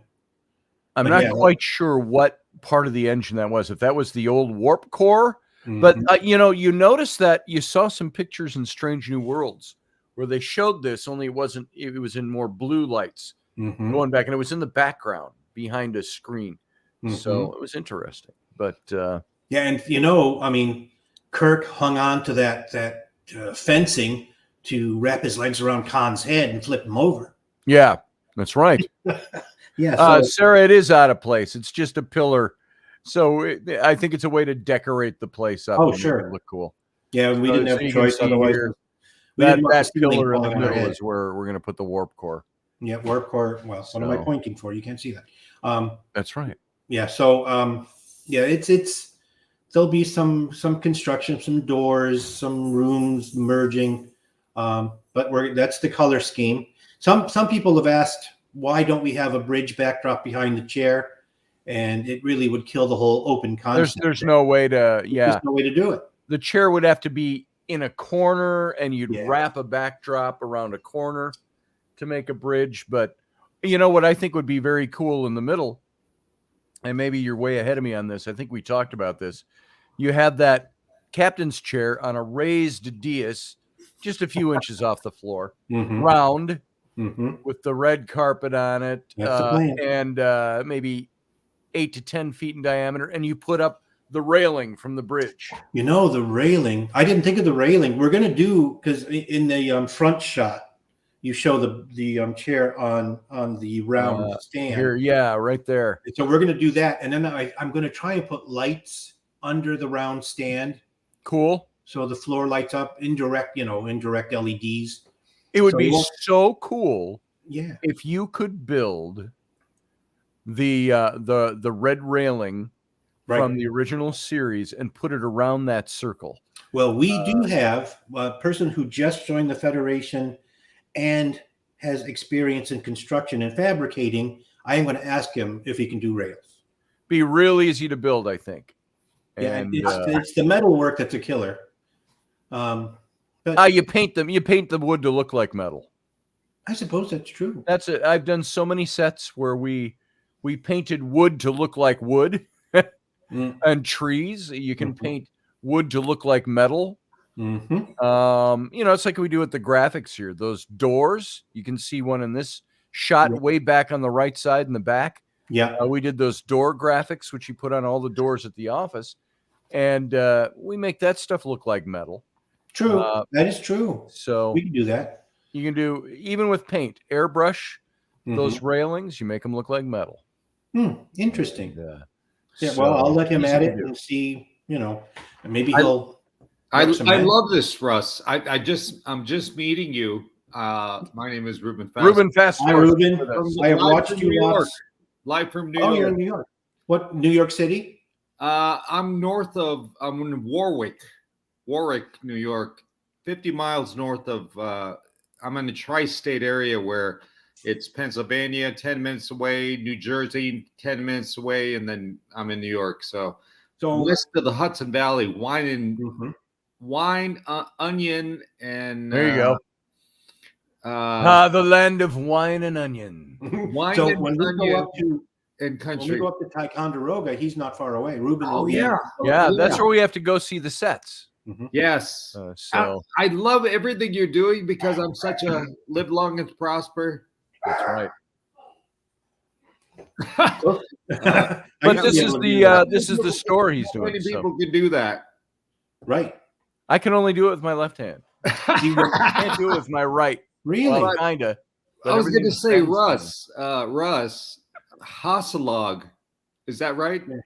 No, but nobody gets it right, Ruben. Hasselage, isn't it? Hasselage, yeah.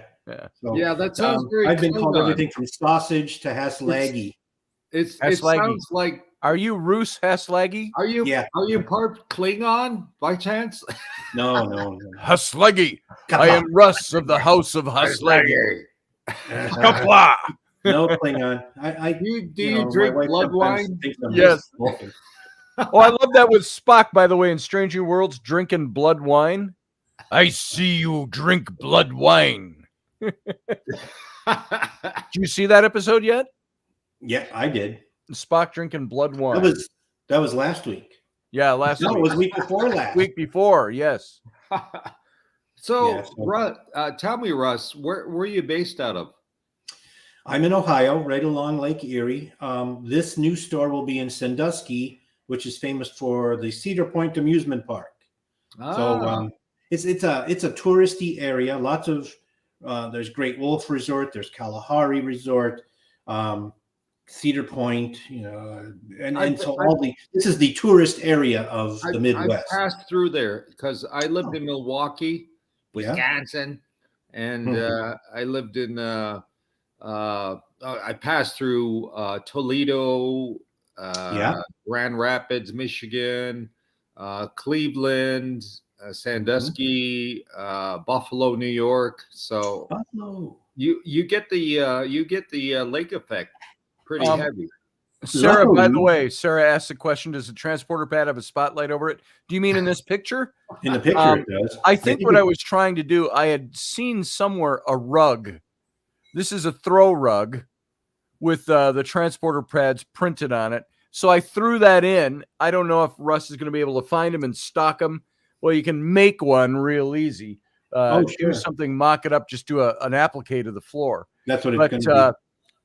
This I've got a spotlight shining down on it. I will try and put it where there's a spotlight. Right now, in the beginning, that will be the library. So there'll be a conference table and some chairs there. So I want that the V-neck sweater that Kirk made famous, and now they've got a little different build version of that for Captain Pike. Yeah, the green. Yeah, one. that's his is a little more structured. Like Kirk's was like a, kind of flimsy fabric. Oh yeah, the stretchy stuff. Stretchy stuff. So this Ruben, one, Pike's is more structured, like a suit coat almost. Yeah. So Ruben, we are actually west of the snow belt. We don't get much here. When I was a kid, we used to get feet of snow. We used to walk to school. We all did on the snowbanks. Yeah. But now we get 2 inches a year. I'm from North Dakota, so yeah. He's from North Dakota. He gets. Don't you know? That's how you know he's an Indian. He's got the North Dakota accent. Don't you know? Yeah, that's it. But, so we got 2 inches of snow last year, maybe an inch or two the year before that, and it was only one snowstorm this past year. That was it. And oh wow, just off that subject, Russ, my dad introduced me to Star. I'm a Trekkie, like Scotty, big time, and you. And I saw the black and whites shows of Captain James T. Kirk, which were never filmed in black and white. That's just all we had when we were. I thought we had a TV. Yeah, that's all we had too. But it was awesome, and I would sit with my dad. It's fun. God rest his soul. My daddy, and we would watch Star Trek, and it just engrossed my mind. It was, and I was captivated by it to the fact where I would start looking for information. And Scotty knows, as I said this before, that Star Trek was so profound. Gene Roddenberry was so profound in he was in what he was doing. And they had the first interracial kiss. Mm-hmm. Yep. What was her name? Uhura and Kirk. Michelle Nichols. Yep, Michelle Nichols, and she just passed. God rest her soul. But they interviewed everybody, Takai, Scotty, every person on there, and Scotty was never really Scottish. He was Canadian. But the whole thing was that she said she was going to quit. She was the first black woman to be on TV, and then she did the interracial kiss. Yeah, and I guess there was an uproar about that, but she was going to quit. She was going to quit the series, and then somebody knocked on the door and she opened it up, and it was Martin Luther King. Jr. Very familiar story in the Trek world. Oh God. And he turned her back on to don't leave. You're making a profound effect for every black child out there, that you can do what you do. So Gene was really Roddenberry. He was very influential with Dan Madsen when Dan had the Star Trek fan club newsletter, with a little Xerox thing that he would fold and staple and mail it out for $5 a year, something like that. And then he got the Roddenberry interview, and Roddenberry really helped him out to get it licensed, because Paramount had come to Dan and gave him a cease and desist. Yeah. And Roddenberry stood up for him and said, give this guy a license. And so they licensed Dan to do the official Star Trek Fan Club newsletter. And he started printing it in color and all of that. And that's where it really took off. Oh, yeah. You know, and my dad, Russ, and Scotty, introduced me to that. And he introduced me to Star Wars because he said, Leonard Nimoy, he didn't say Leonard Nimoy. He says, Captain, Lieutenant Spock is going to be the voiceover, which it wasn't. It was, Darth Vader's voice was James Earl Jones. James Earl Jones. So I watched it and I fell in love with Star Wars as well. But the whole aspect of what I'm saying is that Star Trek was mind-bending, and then also Star Wars too. So Ryan Gale brings up, of course, the first officer on Voyager was Native American. Chakotay. Oh, that's right. That's right. I forget his name. Chakotay. What was his real name? Chakotay. I can't remember what tribe he said he was. Probably Cherokee. Probably Cherokee. Yeah, they always say that. Anybody I've ever met, it's the easy one to say. It's the easy one. Everybody knows who the Cherokee were, and they always say, "My mother was a Cherokee princess." Yeah. And there's no There's no what do you call that? Kingship, queenship. Yeah. Oh yeah. I think we found out through the DNA stuff. We did the Ancestry.com a few years ago, Rainey and I, and she did the 23andMe as well. And there was an update to her DNA that she has gotten. And I always thought there was some in there because of her look. She's got, I want to say it's Cree in her blood. Wow. That's so she found possible. Out. Yeah. So. That's what they say. Among us Lakota, Sioux Indians out west, Dakota, Lakota, Nakota, we say up in Canada, it's Crees and trees. Crees and trees. Crees and trees. Nice. But yeah, so what is that term? I'm stretching for it. It's monetary, king, queenship, duck. Oh, the monarchy. And that's what people say here because, well, goddamn, if I have to marry an Indian, she better be a Cree queen. She better be Pocahontas. Chief. Yeah. Daughter. I'll be right back, guys. Hold on. All right, Russ. But you're right there. It's and people don't know this, but Pocahontas was buried in England. Yes. And then she was exhumed and brought back. Yes. But people don't know her husband. And John Rolfe. John Rolfe. Yes, you do. Wasn't John Smith. No, John Rolfe invented what we had, not my people, but people here in the East Coast, Jamestown, coined as the 5th British crown simply because of the tobacco. Yes. And so they gave us alcohol and we gave them tobacco. Nice. And we're killing each other. Yeah. But the whole point is that John Rolfe invented a hybrid. The real tobacco of Native Americans was called Nicotiana rustica. Nicotiana rustica. And then it was too strong because we used it for tea. Yeah. We used it for a poultice, on the wound, and the medicinal. It was medicine. It's a male herb. Yeah. There's four herbs that we have: tobacco, sage, which is Native American, male, and then sweetgrass and cedar. And I'll tell you about those here in a little bit. But So John Rolfe made a hybrid of the tobacco Nicotiana rustica, and he made it smokable. Your tobacco, your cigarette, Yep, your yep. cigar, whatnot. I'm familiar. Yes, and chewing tobacco, whatever. And it was called Nicotiana Tobaccum.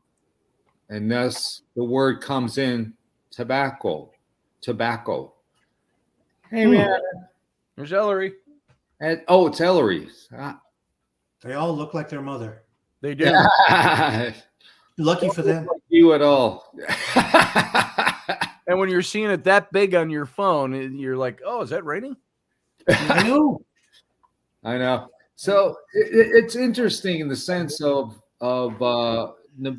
tobacco, Nicotiana tobaccum. That's where tobacco comes from. And his wife is more famous than him. Yeah. Because Even though he invented cigarettes, basically. Wow. And she was Pocahontas. So. Yeah. Yeah. It's amazing. I love history, and that's what I love about Gene Roddenberry. And Gene was, I mean, he had his faults. Who doesn't? Yeah. But overall, he was a very thoughtful guy. I mean, I was just some dude from Cleveland, and yet what possessed him to spend 8 years of his life teaching me everything he could? It just an awesome guy. Yeah. And my understanding, because you know him too, his son Eugene Roddenberry is pretty much the same way. When Gene and I were working, Rod, that's what we call his son, used to drive him crazy because he was 14 years old. He was rebellious. He didn't want anything to do with Star Trek.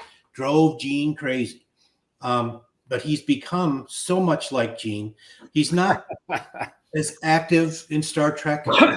You see him listed even in Strange New Worlds. Isn't he one of the executive producers or something like that? Well, him and Trevor. So Trevor Roth runs Roddenberry Productions, and Rod is in there as well. And so yeah, they are executive producers, but in the showbiz line, that how much creative effort do you get? Rod is really happy now, traveling the world and showing his son everything. He's a big scuba diver and things like that. So, but when Rod was more active before he got married, and had his son, that always slows us down. It does a bit. And so we were at a show together, and we have always talked since Gene died, and I saw him become just an awesome guy, just like his father. Yeah. And so we were together in Cleveland. Years ago, and I'm like, you know what, your dad would be so proud of you, and it's really true. He has blossomed into a clone of his father. He looks like his father. Yes. He thinks like his father. So when I have a philosophical question, when I'm running the Federation, we got chapters all over the world and people, and there's bound to be personality conflicts. If I have an issue that I just can't figure out what the best thing to do, or if I have doubts, Rod gives me the answer that I'm sure his father would have. Why don't you do this? Like, oh, yeah. Why don't I do that? So yeah, he's an awesome guy, Rod is. So hey, Roger Rabbit, welcome 2 hours late. Hey, Russ, how can I get on deck with you? Well, that's easy. You can go to trekfederation.com and join on there. Or you can just send me a message on Facebook Messenger, and we will take care of it that way. But it's easy. It's free to join if you want. There's a free tier. There's an officer tier. There's a lifetime member tier. Can you say it again, Trek? I put it into the chat room as well. trekfederation.com. Yeah, just put trekfederation.com. Here we go. Now you can join up and see all the activities, and I'm sure photos and videos as this storefront progresses on. And yeah. and this is unique for Russ. He's always had an office that has a little gift shop in it to buy memorabilia. Now he's going directly into a mall.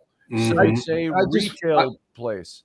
So what I want to do is, Russ, I want to bring you to my circle of Native American friends, and with Chipotle and you know the whole Native American aspect of we believed in star. We came from the stars, star nations, and we also believe that the philosophical aspect is we came from the stars or we came from the caves, the earth, and the Black Hills. So that's, you know, interesting. And by the way, there was another Star Trek episode that focused on what was supposed to be an equivalent of Native America, and that was with, remember Miriamni? When Kirk, when he married her. Original scene. Now it was a little campy. It was very Hollywood of the Miramani. 1960s. Miramani or Miriamni? Miramani. And Kirk loses his memory, Mm-hmm. and he's with this culture that's pretty much the equivalent of your storybook-looking Lakota, is what they look like. So she had the little buckskin mini skirt, you know, and the braids and all of that, and she looked very much like the Land O'Lakes butter Indian girl. which they killed. Lost Russ. They killed it. Yeah. And they killed Ben's Rice, you know. Yep. And Jemima. And that's gone too. You know, you don't see those images anymore. By the way, there's Russ's van for the Trek Federation. Oh, nice. So, Sweet. The shuttlecraft. Yeah, that's our big van. Oh, see, now it works. Go figure. Yeah, that's our bigger van. We have a smaller van that's Copernicus that carries people. It can carry 6 people. So this one we use to take cargo. We the train derailment at in East Palestine, Ohio. So that van has been making trips to East Palestine filled with water. She'll be doing a lot more. Van. So yeah, Russ, you just educated me. I don't know the word perkinesis. You just said what? Perkinesis or something like that. Did I say something insightful and I don't remember what it was? Oh yeah, I hate that when that happens to me. Yeah, that's very insightful, Scotty. That thing you said 20 minutes ago, I'm like, yeah, what did I say? Just 10 minutes. Copernicus? Yes. Copernicus is our smaller van for hauling people. Oh. So it means small. No, I don't know what it means. It's just one of the shuttlecraft names. Now you're talking like it's you're a pharmaceutical name. Yeah. Did you Copernicus, know that he was an astronomer. Ohio is a Native American word. 57 states out of the 50 states, 50 whatever states, 51. 57 of our 50? 57 that Barack went to. 27 states, sorry. Yes. 27 states have Native American names. Right. And so you say words like Connecticut, Massachusetts, Ohio, Tennessee, Milwaukee, Wisconsin, Minnesota, all across the country. But Connecticut is really Connecticut, and it means long river. Ohio is Ohio, long river. Well, Mississippi is not Mississippi. Mississippi, so Ojibwa, long river. Long river, all different, same words. Same placates or, ways to say that in different native languages. Iroquois, Connecticut. What about the Missouri River? Is that doesn't sound like an Indian name. It is an Indian name.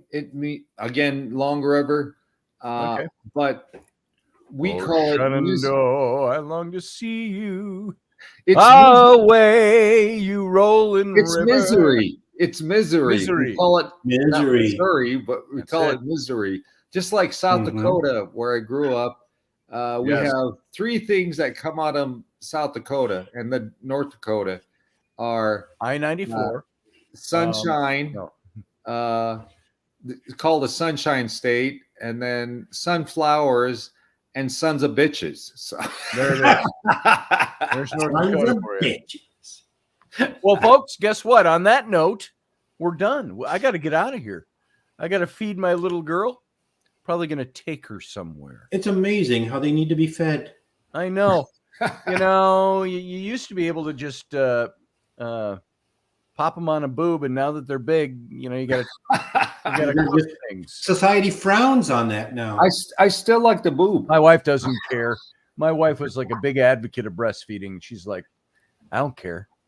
I We'd be know. walking in the grocery store, and we'd have the baby, on the top of the Oh, well, sure. the cart. She just there That's you go. good. But now, when your kids hit 10, that's what society frowns. Yeah.